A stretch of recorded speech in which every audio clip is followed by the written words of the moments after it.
Akashvani eight 90।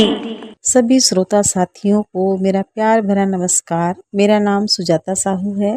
मैं शासकीय पूर्व माध्यमिक शाला बजरंगपारा में शिक्षिका के पद पर कार्यरत हूँ। सबसे पहले मैं आकाशवाणी के प्रसारण के 90 वर्ष पूरा होने पर मैं सभी रेडियो श्रोता साथियों को और आकाशवाणी परिवार को हार्दिक बधाई देती हूँ। रेडियो से मेरा जुड़ाव बचपन से ही रहा है। आकाशवाणी भारतीय समाज में एक महत्वपूर्ण संस्था है जो संस्कृति, शिक्षा और सूचना को बढ़ावा देने में एक आवश्यक भूमिका निभा रही है। इसकी प्रोग्रामिंग भारत की विविध आबादी को पूरा करती है और देश की सांस्कृतिक विरासत को संरक्षित करने में मदद भी करती है। मित्रों, आकाशवाणी प्रगति और विकास की दिशा में भारत की यात्रा का एक अभिन्न अंग रही है और यह देश के भविष्य को आकार देने में एक महत्वपूर्ण शक्ति बनी हुई है। आकाशवाणी की पहुंच और प्रभाव को कम करके नहीं आंका जा सकता है और यह भारत के सांस्कृतिक, सामाजिक, राजनीतिक ताने बाने में एक महत्वपूर्ण भूमिका निभाती रहेगी। मैं आकाशवाणी के विभिन्न केंद्रों के कार्यक्रम